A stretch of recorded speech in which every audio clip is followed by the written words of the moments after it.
मेरा पहला सवाल चाइना को लेकर, डिसएंगेजमेंट डी एस्केलेशन को लेकर जो बातचीत चल रही थी वो एक किस्म से रुक गई है। अगला डेट अभी तक अनाउंस नहीं हुआ, ऐसा क्यों हुआ है?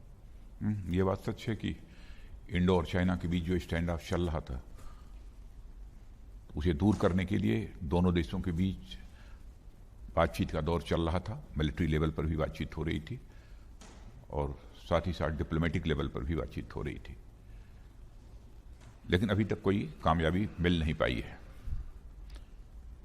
अगले राउंड की भी बैठक होगी क्योंकि हाल में ही अभी WMCC यानी डिप्लोमेटिक लेवल पर बातचीत दोनों देशों के बीच हुई है, लेकिन मिलिट्री लेवल पर बातचीत अगले राउंड में होने वाली है, वो कभी भी हो सकती है, लेकिन अभी तक कोई सार्थक परिणाम नहीं निकला है।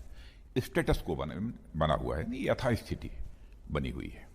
तो अगर यथास्थिति बनी हुई है उसका मतलब डिप्लॉयमेंट लेवल जो है वो कम नहीं होने वाला हमारी तरफ से। जब यथास्थिति बनी रहेगी स्वाभाविक है डिप्लॉयमेंट कैसे कम होगा। तो डी एस्केलेशन भी नहीं, ना तो डिप्लॉयमेंट हमारा कम होगा और मैं समझता हूं कि उनका भी डिप्लॉयमेंट कम नहीं होगा। तो स्टेटस को किसी तरह से पॉजिटिव डेवलपमेंट नहीं माना जा सकता। हाँ, नहीं, इसे मैं पॉजिटिव डेवलपमेंट नहीं मानता हूं जी। हाँ, लेकिन बातचीत चल रही है, इसलिए बातचीत के द्वारा कोई ना कोई सकारात्मक परिणाम निकले, तो बातचीत, ये हमारी अपेक्षा है। बातचीत बैक चैनल्स के जरिए चल रही है क्योंकि अभी तक डेट तो अनाउंस नहीं हुआ, मिलिट्री लेवल के हो या फिर डिप्लोमेटिक लेवल के हो, बैक चैनल चल रहे हैं। नहीं, उनके भी हॉटलाइन मैसेज आए थे, हमारे भी हॉटलाइन मैसेज उनको गए हैं। बराबर अभी किन किन मुद्दों पर बातचीत होगी इस संबंध में मैसेजेस का आदान प्रदान दोनों देशों के बीच हो रहा है। 50 साल के बाद 2020 में बुलेट्स चली हैं लाइन ऑफ एक्चुअल कंट्रोल पर। आप रक्षा मंत्री हैं, आपको क्या लगता है कि शांति की कोई संभावनाएं आपको जरा भी दिख रही हैं? भारत तो सदैव से ही विश्व शांति का पुजारी रहा है। केवल भारत और चाइना के बीच ही शांति भारत नहीं चाहता रहा है, भारत तो विश्व शांति का पुजारी रहा है। हम शांति तो सदैव चाहते हैं।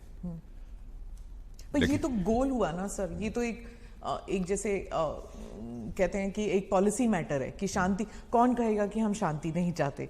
शांति तो हर मुल्क कहता है कि हमें शांति चाहिए, लेकिन एक एक्सपेंशनिस्ट गोल है चाइना का, दूसरों की जमीन हड़पने का।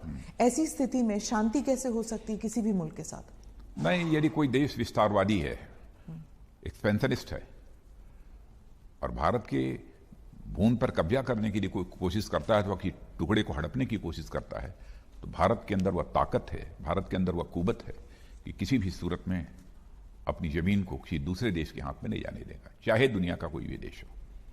सर, आप कहते हैं कि भारत में क्षमता है, ताकत है, लेकिन बहुत ऐसे डिफेंस एक्सपर्ट्स हैं हमारे मुल्क में और बाहर जो कहते हैं कि चाइना का मुकाबला हम बिल्कुल नहीं कर सकते, ना हमारे पास फाइनेंशियल कैपेबिलिटीज है, ना हमारे पास डिफेंस की कैपेसिटी है, हम तुलना भी नहीं कर सकते, लड़ाई करने की बात अलग है। अब ऐसे एक्सपर्ट्स के अपने अपने विचार हो सकते हैं, अपनी अपनी ओपिनियन उनकी हो सकती है, लेकिन इतनी बात मैं दावे के साथ कह सकता हूं कि हमारे भारत के सेना के जवानों ने जिस संयम, शौर्य और पराक्रम का परिचय दिया है, उससे हम भारतवासियों को अपनी सेना के ऊपर नाज है, फक्र है, यह मैं दावे के साथ कह सकता हूं।